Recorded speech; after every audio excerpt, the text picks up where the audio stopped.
Good morning. The music you have just heard invites us to arrive, to settle body and spirit, and to prepare for this time of worship. As an act of care for those gathered here and those joining us online, please silence your devices so that we may share this time in presence and connection. If you're visiting today, you're invited to fill out a card from the seat back and return it at the welcome table there in the back or in the offering plate so that we may extend our welcome to you.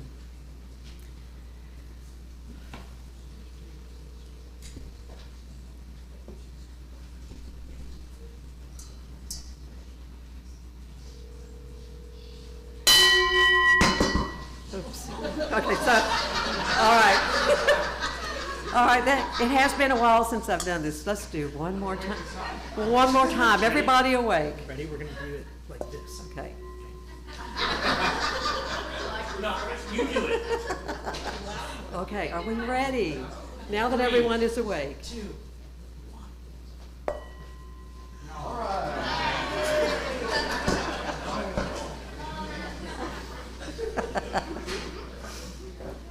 Oh.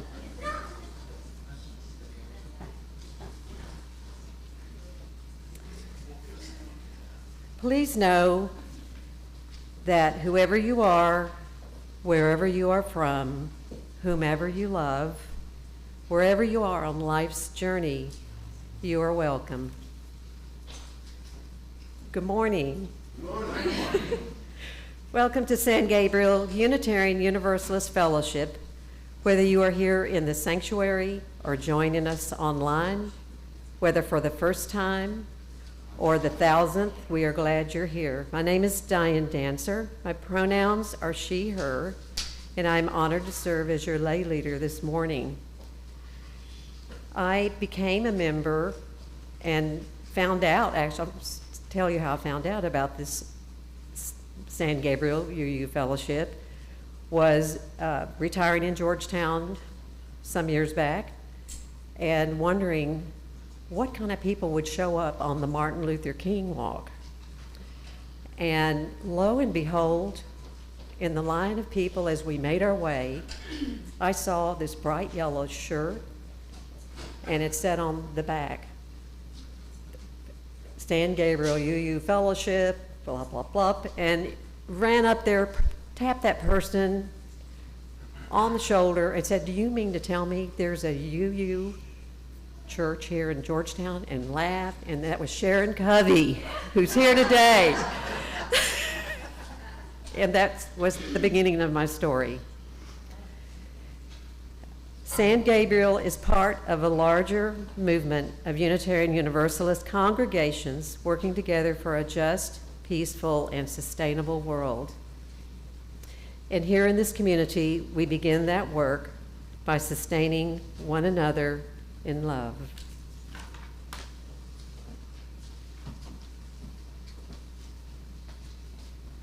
Good morning. Good morning. I'm Eric Hepburn. My pronouns are he, him. I'm honored to serve as your minister. Together we'll enter a time of word and silence, of song and spirit as we shape this time of worship.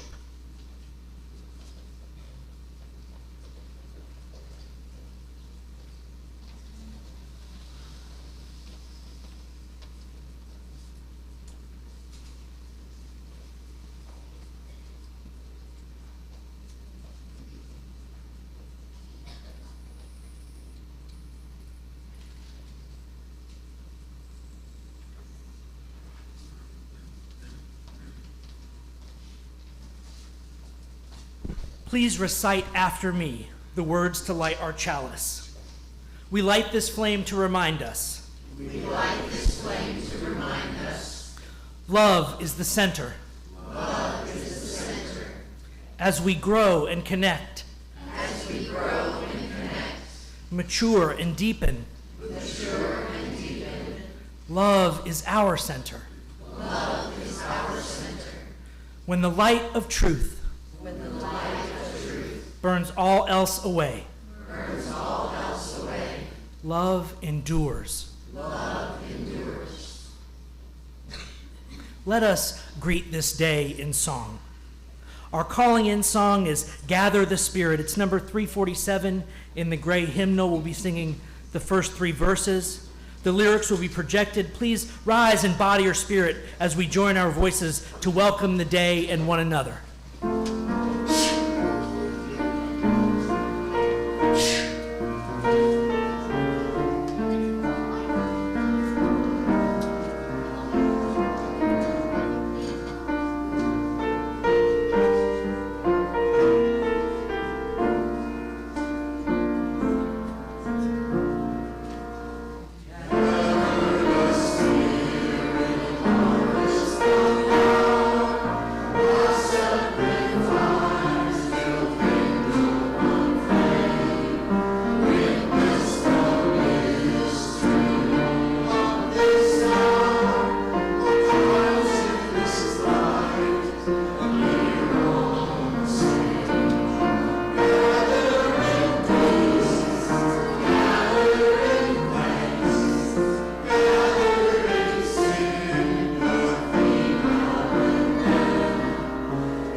The Wonder Box reminds us that wisdom often comes in small packages, and that curiosity is a sacred gift at every age.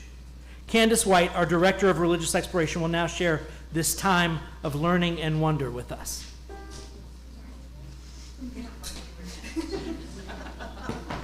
Good morning. Good morning.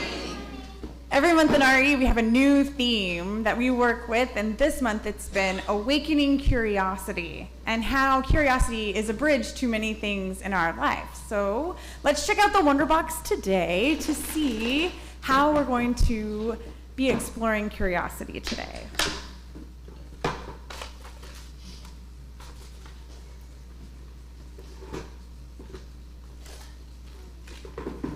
It's pretty small. Can you tell what this is? Not really.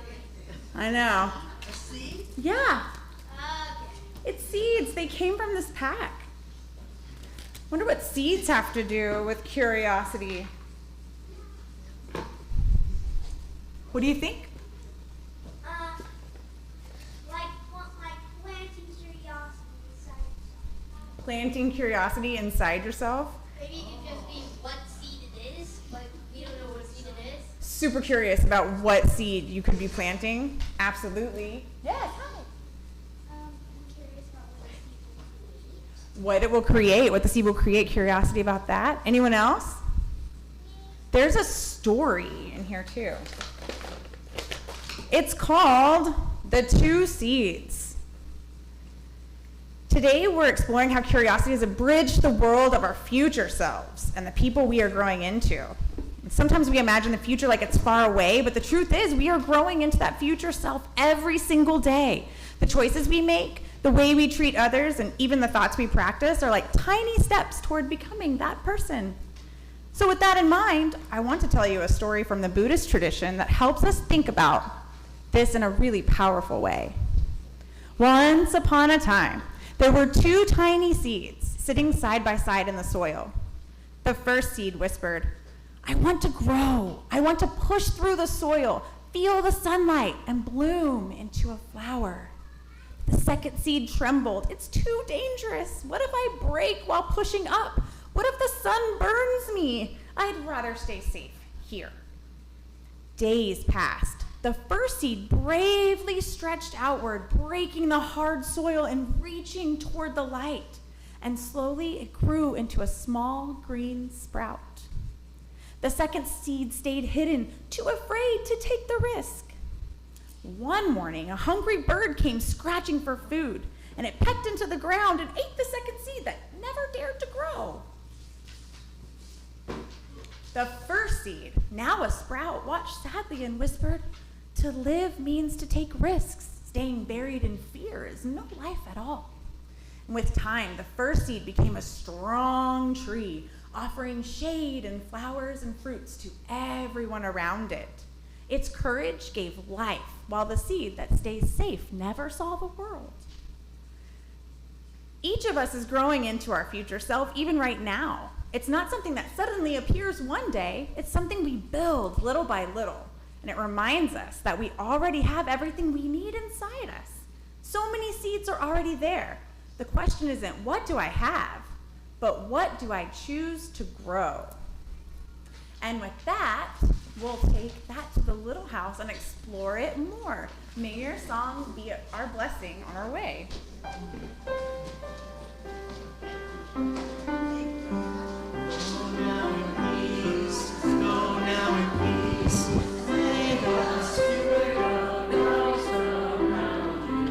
Talk a little bit about Gil Douglas before you pass the mic. I'm just letting you know so that you can. So I can cry. Just you don't have to get up and like stand there awkwardly while I talk for a minute. Okay. You'll know when I'm wrapping. When you just turn around and look at me, and we'll go. Okay, thank you.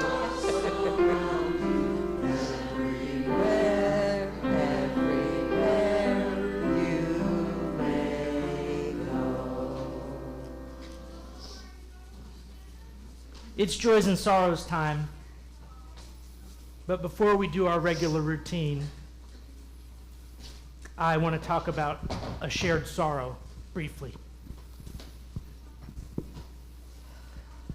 Gil Douglas, who has sat among you many a Sunday, at least in the several years I've been here, died this week.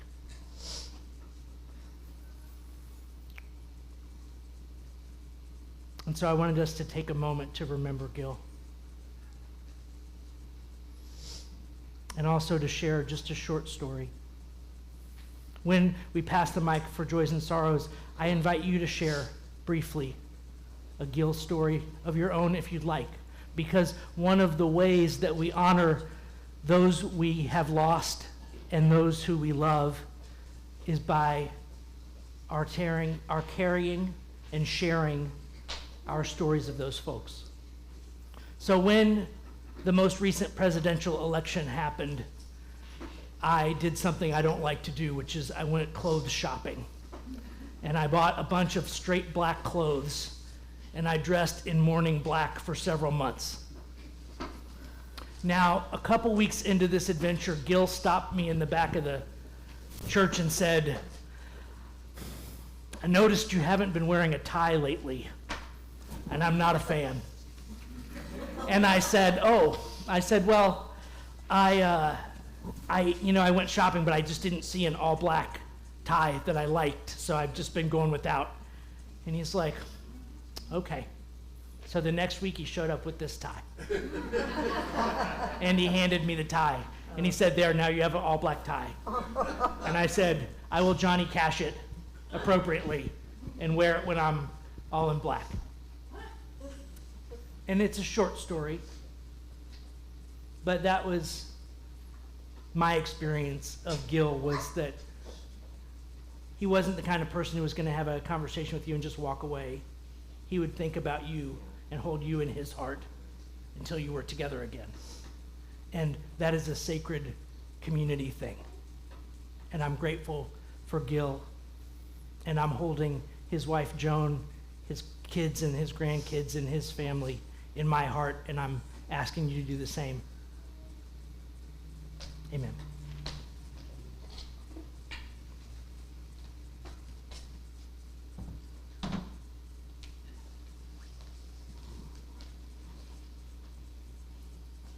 Our hearts hold both joy and sorrow. Spoken here, they become healing medicine. If you wish to share, raise your hand, begin with your name, and hold the microphone so that your voice flows into it. A brief word spoken with care can be enough medicine for us all.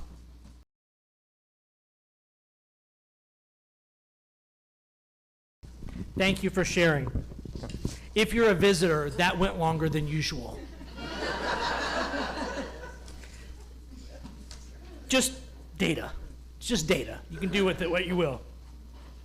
Thank you for sharing, and for all that remains unspoken, this community holds you in love. Now we pause to honor the great world house of which we are a part. This week, federal projections confirmed that Texas will generate more electricity from solar than from coal for the first time in history.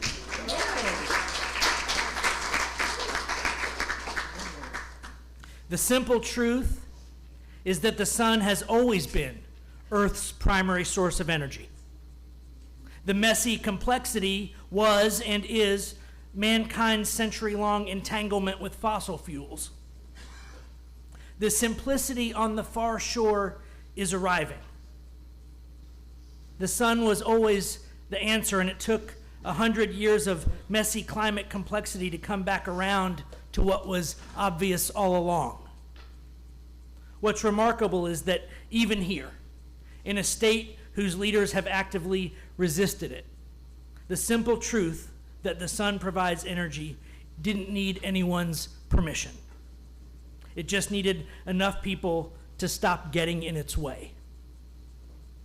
Sometimes the simplicity on the far side of complexity arrives not because we choose it, but because reality is more patient than our resistance.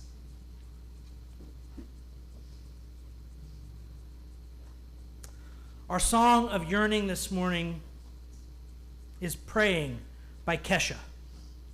Let these words and melodies open our hearts to longing. Sorry, I just had a moment where there were so many kids in the audience. I was like, did we sing the children out? But we did. Those who are here stayed because they wanted to. All right. Sorry. Let these words and melodies open our hearts to longing, to hope, and to all that aches for healing in us and in the world.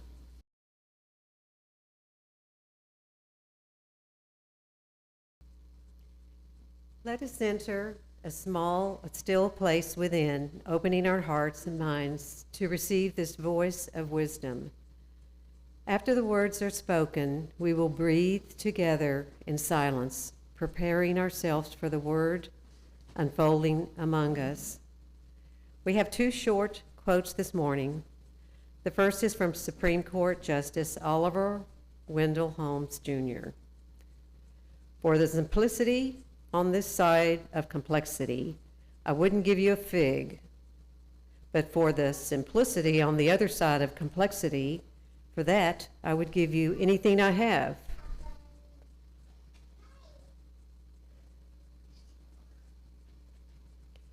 For the simplicity on this side of complexity, I wouldn't give you a fig, But for the simplicity on the other side of complexity, for that, I would give you anything I have. The second is from Aiko Bethea. Emotions, the soothing ones and the jolting ones, are part of the process, and they can be hard to watch and experience. But we can't stay in the hot mess. We got to move through it.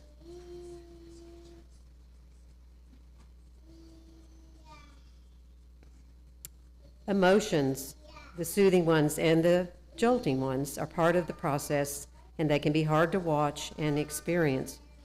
But we can't stay in the hot mess. We gotta move through it.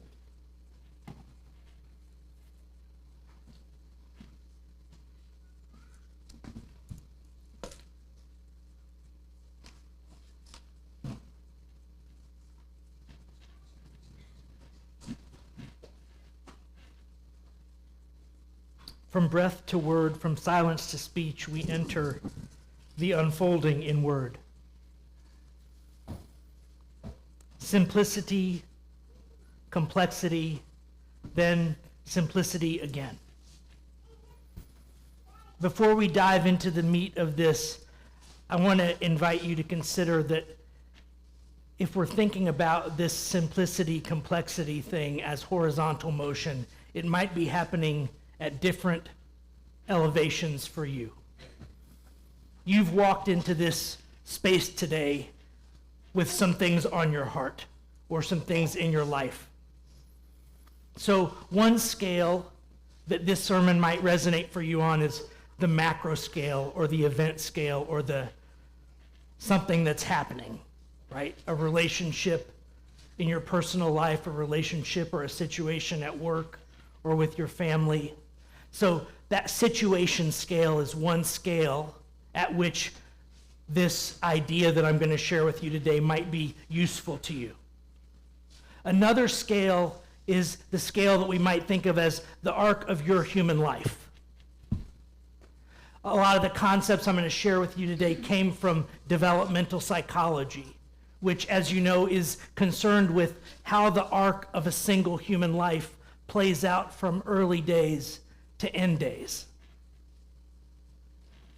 A lot of people think developmental psychology stops at like age 26 or before when the brain finishes developing.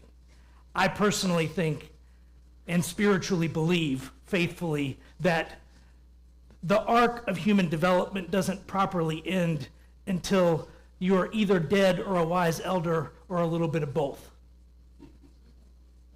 So another scale that might resonate with you in your journey today, you might be at a point in your life that feels like an inflection point on your life journey. You're growing and maturing. You're deepening. That might be on your heart today. The third scale, if there's the scale of the event, there's the scale of us individually, the I scale, and then there's the we scale. Right? The we scale might be this community. The we scale might be Georgetown or Texas or the United States or the history of mankind or the history of life on this planet. Now, one of the interesting things that I think comes out of wisdom traditions is this idea that when we map out true processes that give us some insight, we can see those processes reflected at all of those scales. And so that's what we're going to try and get into today.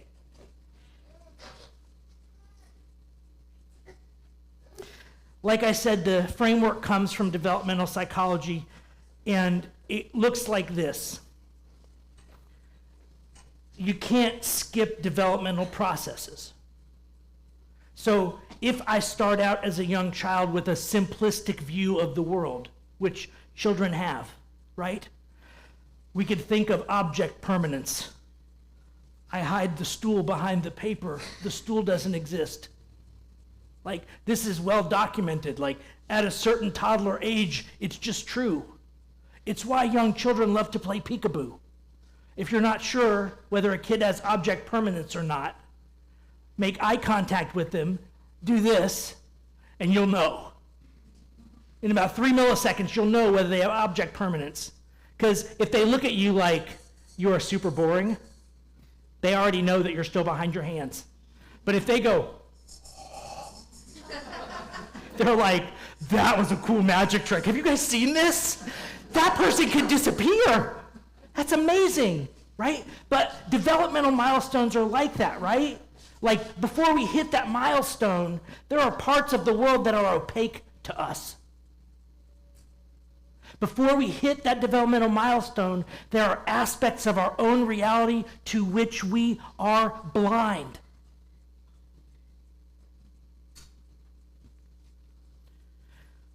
So, being able to play peekaboo with someone and find joy in that after object permanence is part of your reality takes a different skill set. Because it's not magic anymore. But it can still be fun. It can still be a game that you choose to play. It can still be a source of joy and engagement and interaction, even if you're playing it with somebody else who you know has object permanence. Partly because it echoes this remembrance of a time when it was magic. But it leans itself to this understanding that to do something once we've been through the crucible of development is not the same experience as it was before we went through the crucible. And we can't skip the crucible. We can't skip the messy part where we're figuring it out. Because to do that is to deny development and then pretend that we're matured. We skip the developmental step, we pretend that we're matured, and we show up acting like we were told to act, how we think an adult is supposed to act, without having earned the wisdom that informs that. And therefore, we become a caricature of maturity instead of actually mature. Does that make sense, what I'm saying? All right, cool. So this is the arc, simplicity, complexity, simplicity again. On the micro scale, it might be a relationship conflict. On the human scale, it might be you hitting some developmental milestone cognitively, emotionally, spiritually, physically that you hadn't crossed before. And you earnestly showing up to that Rubicon moment in your life and deciding to go through it instead of trying to get around it or backing away from it is your opportunity to deepen yourself. And on the macro level, I don't know. I'm hoping for an election where I don't have to wear black again. I'm hoping a critical mass of people have developed enough wisdom in the intervening 4 years to see through the charade of false bravado and to sense wisdom as a necessary leadership capacity. I don't know whether that dream's going to come true, but that's what I'm hoping for all of us. I'm hoping for all of us that enough wisdom has been garnered by watching the real world unfold that people will see the difference between truth and falsehood. That they'll see the difference between fake courage, which is cowardice, and real courage, which is human vulnerability. So I'm going to circle back now. We watched this Kesha video praying. I just want to do a litmus test. That video, for some reason, I found it deeply emotionally resonant. Will you raise your hand if you're with me on that? I just want to get a sense. Okay, cool.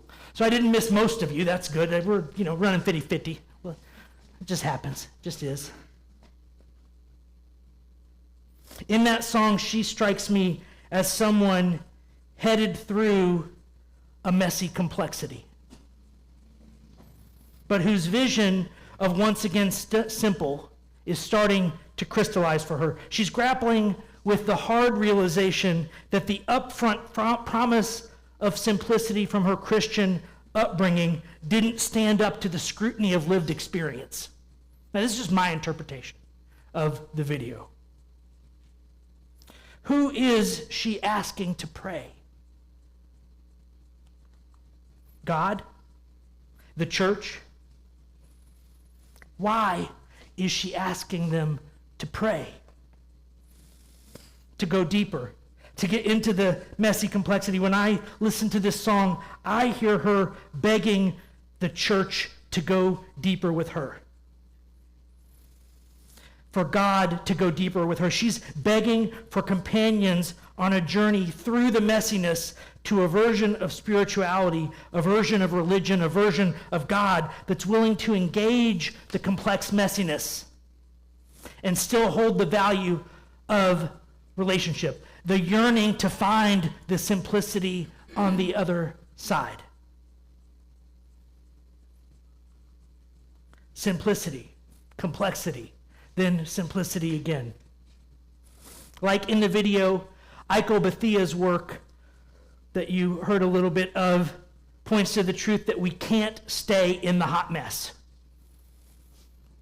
Often most obvious at the micro scale, but here in the place where we are politically in the United States, also hot mess, pretty obvious, feeling like we probably shouldn't hang out here too long. It's going to get worse before it gets better, and the longer we do it, the worse it gets. But we can't stay in the hot mess. Tough emotions and experiences are part of engaging real complexities. They aren't things to be avoided in search of comfort and fitting in. They are invitations to the deeper journey. But like, you guys remember the Emerson, I think it was Emerson or Thoreau, I'm going to forget. But, the path less traveled thing, right? Frost, thank you. I was like, I had an itch in my brain that was like, you are off base, sir. Please check yourself. Okay, thank you. Luckily, I've got some good literati in the crowd who will keep me straight. The path less traveled is harder. The land and the rocks have been worn smooth and flat by fewer feet.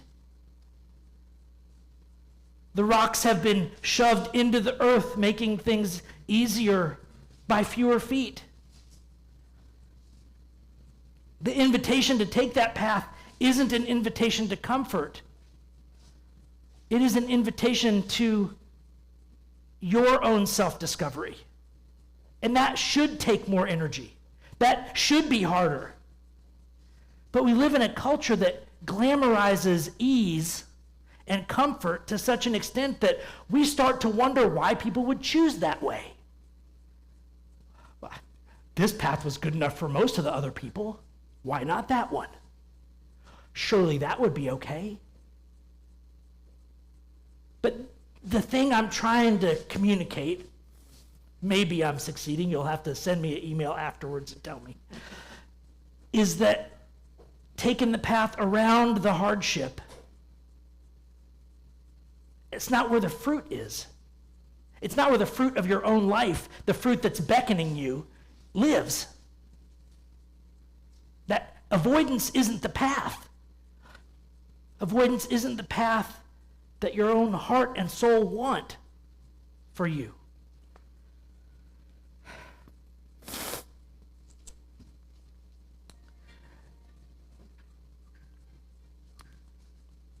Simplicity, complexity, then simplicity again. Oliver Wendell Holmes says that the pro forma version of simplicity isn't worth a fig. Pardon me. But that he would give everything. No, wait. He didn't say a lot. He didn't say many things. He said, I would give everything. I would give everything I have, everything I am, to find the simplicity on the other side. This was a Supreme Court justice. He was trained in the meticulous use of words and meanings. When he says everything, I don't think it was a figure of speech. I think he was trying to tell you how much it meant. He would give everything to find the simplicity on the other side of that complexity. But what is it? What is this thing that's worth everything? It is a how. The hot mess is a crucible of complexity.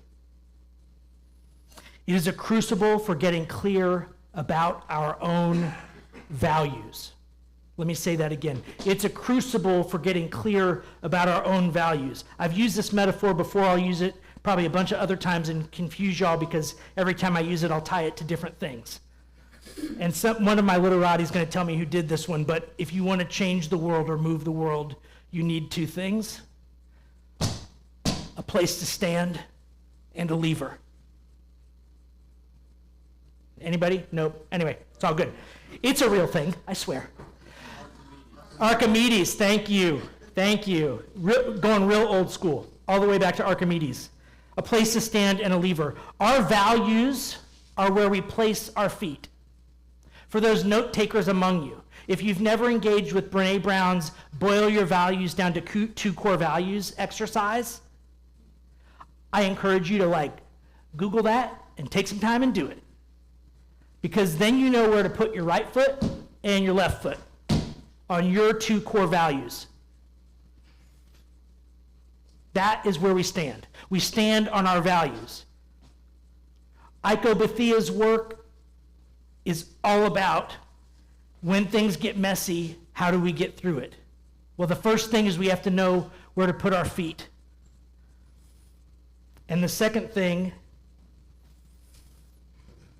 is that we have to know what we are called to be in the world. That tells us where to push the lever. One of my favorite pieces of wisdom comes from a couple different traditions, but it's this idea that one of the most toxic things about modernity was this story that you can be anything you want.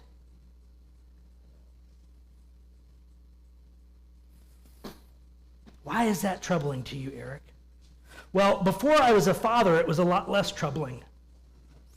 But one of the things that fatherhood has taught me was that whoever wrote that tabula rasa thing didn't have children.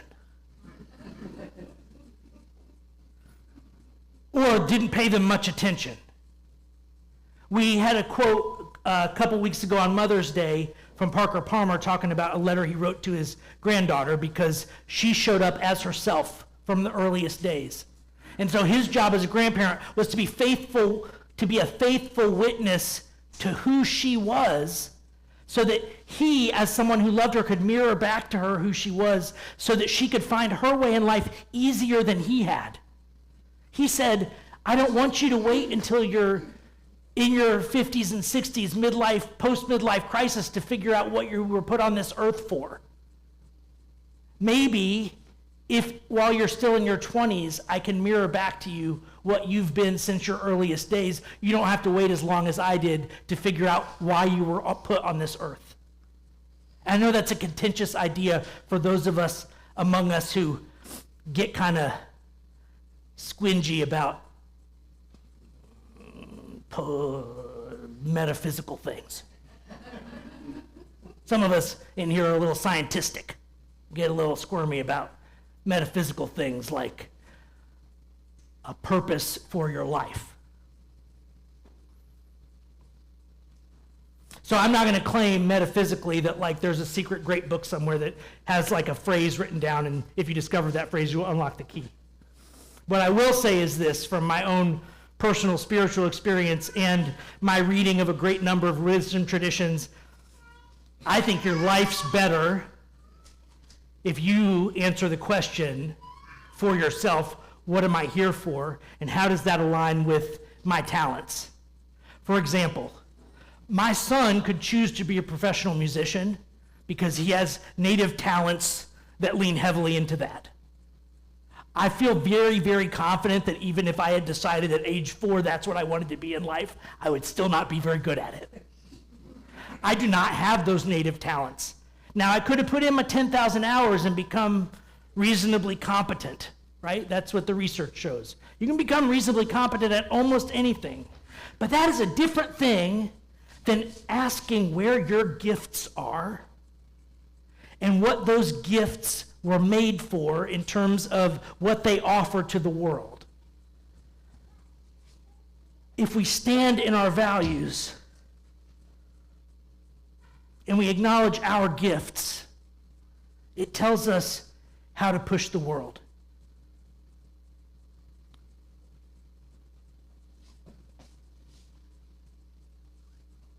That's an earned simplicity. It's not naive because it's been through the fire. It's not simple because it's shallow, but because everything unnecessary has burned away.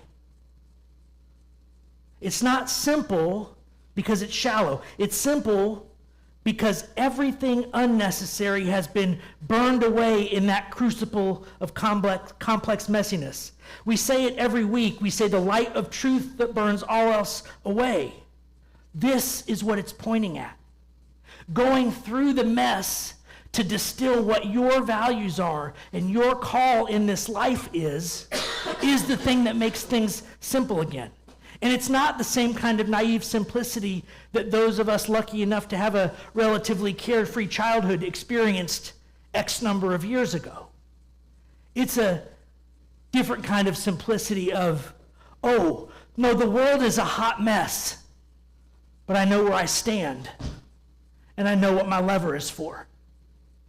I know, for me, where I stand and what my lever is for. And I know how to be in a community where we all aren't standing in the same place, but we can talk to each other and collaborate about how to use our levers together to change bigger things, or sometimes to navigate smaller crises.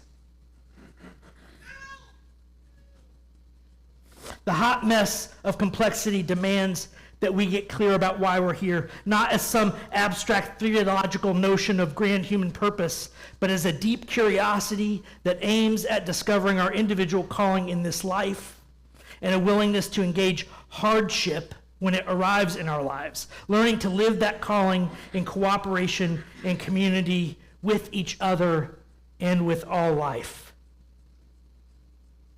Amen.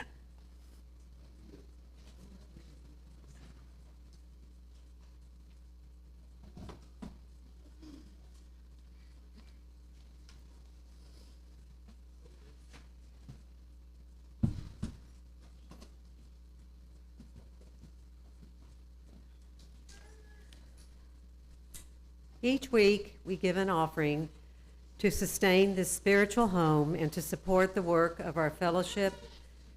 Today's offertory music is Simple Gifts, offered by Katie Boland and Amber Bezant. May our gifts and this music be blessings.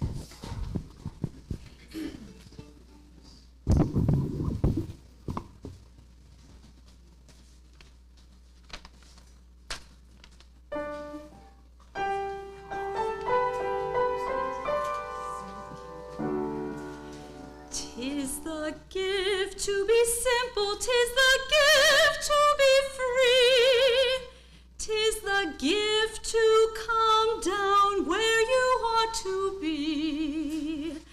And when we find ourselves in the place just right, 'twill be in the valley of love and delight.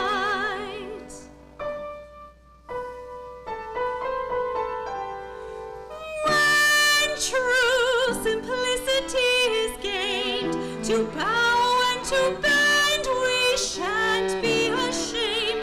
To turn will be our delight, till by turning we come round right.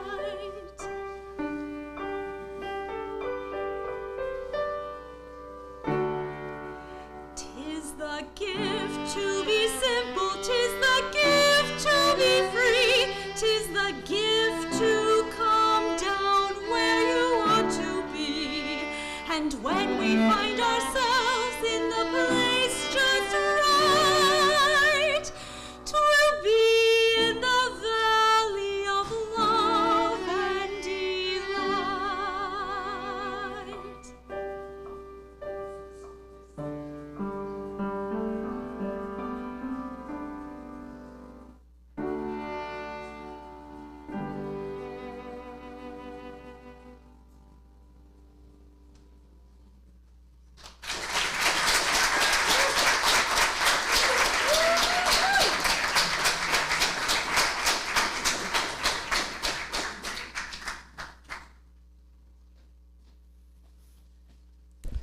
And now we return to this beloved house where our covenant lives in the announcements and invitations we share.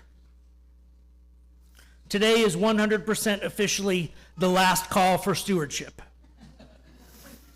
I am your bartender, and as one of my favorite bartenders used to say, you don't have to go home, but you can't stay here. The board will be meeting on Monday, that's tomorrow, to set our budget for the next year. We are committed to building beloved community in this sanctuary in Georgetown, in Texas, in America, in the world. The results of this campaign, whatever they end up being, are this year's statement about who we are and what we're willing to invest. This is how we play a part in the larger movement for a just, sustainable, and peaceful world. Currently, we have 66 pledges for a total of $164,000. That means we're still just a little over 80% toward our goal. If you have not yet pledged, please consider it. You can email treasure@sangabrieluu.org today and have your pledge counted toward living our mission. Perhaps you've already pledged and you feel inspired to give more. That would also be a blessing. A pledge is a promise of support made in good faith. It isn't a no matter what happens financial obligation. It is a thoughtful promise of intention to support the work of building beloved community here and beyond these walls. Our current plan is to have a pre-congregational meeting to share the final budget next week after service on June 7th, and we plan to have our annual congregational meeting after the service on June 14th. That's when we will vote on the budget and on new board members. Details will be forthcoming in the messenger and via email. Our music coordinating group met last week after church. First, I just want to say thank you to all those who attended. It was a very productive meeting. My offer to you, to all congregants, if you have a favorite hymn or song that you'd like to see become one of the standards that we sing regularly in this church, please email it to me. We are committed to building a music program that sings and plays directly to the spiritual needs of this community. Our current plan for our earth-centered practices, for example, drum circles and sound baths, is to remain on hiatus for June and July, working on thoughtfully rebuilding and reintegrating these programs into our congregational life, probably on Wednesday evenings. Thank you to all those who have already donated drums to the cause. Please stay tuned and send me an email if you would like to be part of the earth-centered rebuilding process. Singing Resistance meets every Wednesday at 6:30 p.m. here in the sanctuary. Come if you want to sing. And that is the news from this beloved house. May I make an announcement? Bill, please. Sure. I just want to say that I can't remember a service where I have been as touched as I have been today by so many elements of the service, so many elements. And the music that we've heard today, even, you know, for an old codger like me, the Song of Yearning even spoke to me a little bit today, because I could see the words and I could tell how moving it was for some of you. And I've been so impressed with the fact that this congregation is absolutely full of very talented, experienced, wonderful people, such as Gil. People that we will miss when they're gone, like Pat. We miss you, Pat. But the service today, when these three ladies stood up here and sang the offertory for us, I thought, that's an exact example of simplicity after complexity. They didn't pick up their instruments. They didn't practice their voices just for 5 minutes this morning. They spent a lifetime getting ready to do that. What Jackie did last night, playing those memorized pieces from Chopin and Beethoven, were the results of years, literally years of investment. And the very thing that Simon is getting right now in his family. So thank you to all. This was a wonderful, wonderful service. Thank you, Bill. I did almost forget one announcement. Dr. Sailesh Rao, in combination with Live Oak UU and First UU of Austin, is going to be offering a talk. There's this flyer. I'll leave it at the membership table. If it's something you're interested in attending, see Michelle Augustine. Is Michelle still in the room? Michelle's standing up in the back. See Michelle. She's willing to carpool. The event will be somewhere else. The event will be not in Georgetown, and she's willing to carpool. So if you're interested, check out the flyer and see Michelle. And now I'm really done. And that's really the news from this beloved house.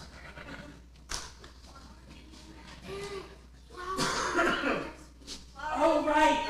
No, it's not. That's not the end.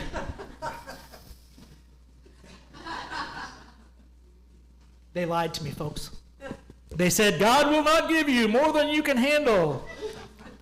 No, they did tell me that when I was a youth. That was one of those simplicity before complexity things, right? You believed that, and then when it got disabused, you were like, no, I need a better worldview.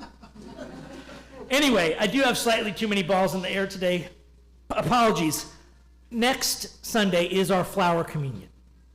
So, please, bring a flower to share. The way flower communion works, you bring a flower with you. We place the flowers. Later in the service, everybody gets to come up and pick a flower that's not the one they brought and take it home with them. It's a communal thing. It's a sharing thing. We'll try and make it a meaningful ritual thing. But you need a heads up or else you won't know to show up with a flower. So, if you're coming next week, show up with a flower. Dave, you got another one? Today is National Smile Day. I can't top National Smile Day.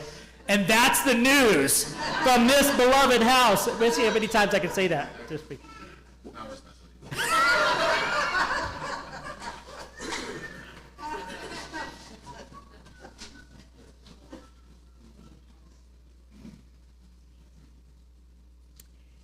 We close with words of covenant and promises we make to one another and to the world. Let us share them together in a unison greeting. Love is the spirit of this community. Truth is our sacred quest. Justice is our prayer. We dwell together in peace. We seek wisdom in freedom. We serve life in fellowship.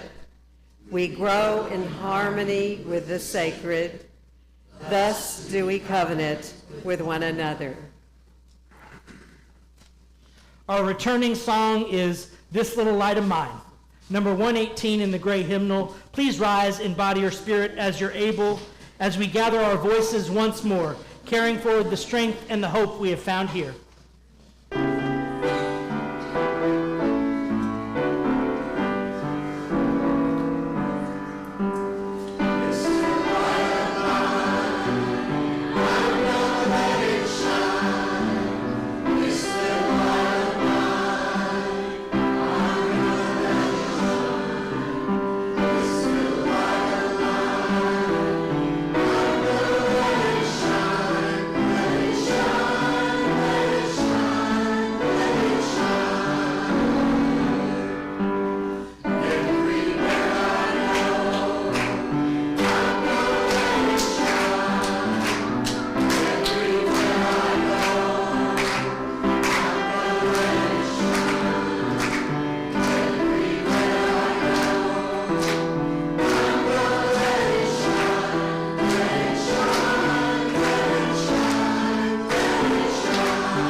Please recite after me the words to extinguish this chalice. We extinguish this flame to remind us. We extinguish this flame to remind us. Love is the center. Love is the center. As we explore and rest. As we explore and rest. Engage and heal. Engage and heal. Love is our center. Love is our center. When only ashes remain. When only ashes remain. Love endures. Love endures.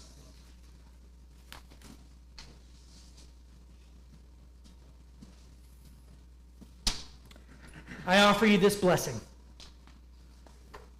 May your thoughts be wise. May your lips speak truth. May your heart be open to love. May your hands be ready for service. And may your life join the great work of beloved community. Amen, Ashe, Salam, blessed be. Go in peace.